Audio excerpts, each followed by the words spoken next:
Hello standard 10।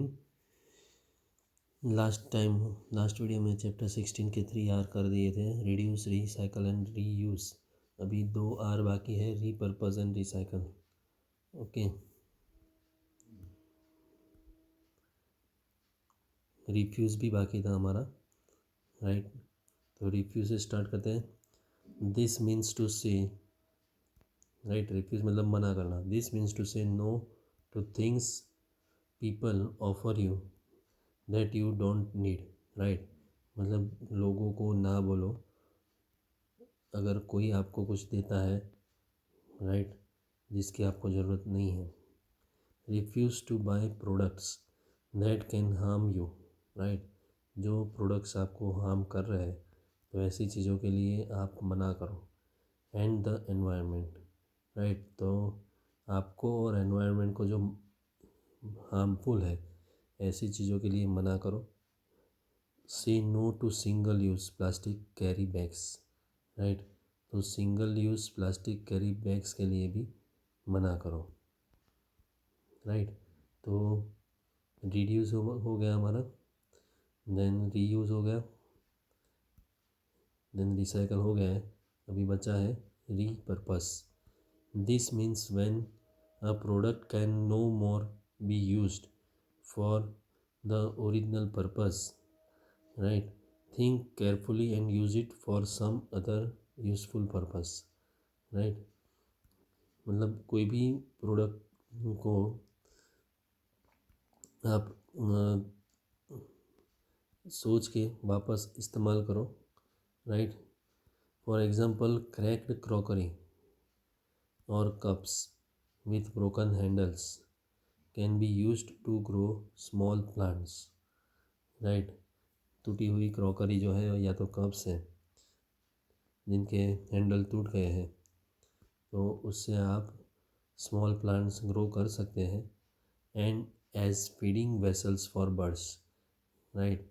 या तो birds को उसके अंदर खाना खिला सकते हैं, तो ऐसे पर्पज़ में आप इसका यूज़ कर सकते हैं, right.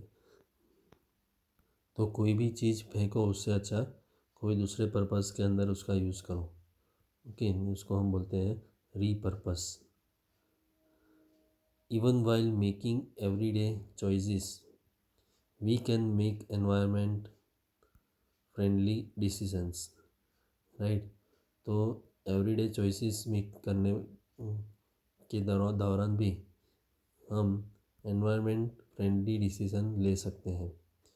For doing this we need to know more about how our choices affect the environment, right. तो ऐसा करने के लिए तो हमें हमारी चॉइसेस एनवायरनमेंट को कैसे अफेक्ट करेगी उसके बारे में भी ज़्यादा जानकारी हमें चाहिए होती है। दिस इफ़ेक्ट्स में बी इमीडिएट और लॉन्ग टर्म और लॉन्ग रेंजिंग। तो ये इफ़ेक्ट जो है वो तुरंत हो सकती है, या तो लॉन्ग टर्म या तो लॉन्ग रेंजिंग हो सकती है। The concept of sustainable development encourages forms of growth that meet current basic human needs while preserving the resources for needs of future generations, right। तो फ्यूचर जनरेशन के लिए भी हमें कुछ बचा के रखना चाहिए, right. Economic development is link to environmental conservation. Environmental conservation भी करेंगे, एनवायरनमेंट का हम ध्यान रखेंगे तो उससे हमें इकोनॉमिकली भी फ़ायदा होगा, राइट। मतलब उससे कुछ हम पैसा कमा सकेंगे। The sustainable development implies a change in all aspects of life, right. तो सस्टेनेबल डेवलपमेंट का मतलब है हमारी लाइफ पूरी चेंज हो जाए, राइट। मतलब हर तरह से हमें एनवायरनमेंट से फ़ायदा मिले। It depends upon the willingness of the people to change their perceptions of the socio-economic and environmental conditions, right। तो वो किसके ऊपर डिपेंड करता है, लोगों के ऊपर, कि सोशियो इकोनॉमिक और एनवायरमेंटल कंडीशंस उनके आजू बाजू में जो है, राइट, उनको वो दिल से चेंज करना चाहते हैं कि नहीं। And the readiness of each individual to alter their present use of natural resources, right। तो हर एक इंडिविजुअल के ऊपर भी वो डिपेंड है कि वो नेचुरल रिसोर्सेज का कुछ अलग चेंज करना चाहते हैं कि नहीं नेचुरल रिसोर्सेज में, राइट। मतलब नेचुरल रिसोर्सेज जो है उनको बचा कर उनसे पैसा वैसा कुछ कमाना चाहते हैं कि नहीं, right. Have you ever visited a town or village after a few years of absence, right. थोड़े सालों के बाद अब अपने पुराने टाउन या तो विलेज में विजिट करना चाहते हैं कि नहीं। मतलब अपने नहीं तो दूसरे भी, बराबर। कोई टाउन या विलेज की के अंदर आप गए नहीं हो तो उधर आप वहाँ विज़िट करना चाहते हैं कि नहीं, राइट। मतलब विज़िट किया है कि नहीं आपने कभी। If so, have you noticed new roads and houses that have come up since you were there last, right. तो आप लंबे समय के बाद किसी टाउन या विलेज में गए हो तो आपने वहाँ पर नए रोड और हाउसेस बने हैं, उनको आपने नोटिस किया है जो आपने लास्ट टाइम नहीं देखा था।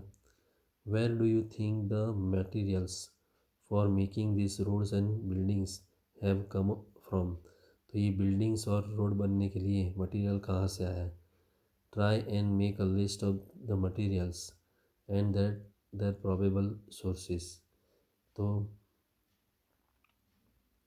कौन कौन सी मटेरियल्स उसके अंदर यूज़ हुई हैं और कहाँ से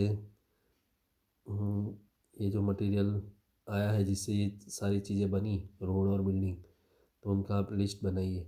ये कौन कौन सी चीज़ों से बनी और कहाँ से ये आई। Discuss the list you have prepared with your classmates, right. तो आपके क्लासमेट के साथ ये लिस्ट के बारे में डिस्कस कीजिए। Can you think of ways in which the use of this materials be reduced, right. तो आप फिर सोच सकते हैं कि ये मटेरियल्स का यूज़ हम कैसे घटा सकते हैं, कम कर सकते हैं, राइट।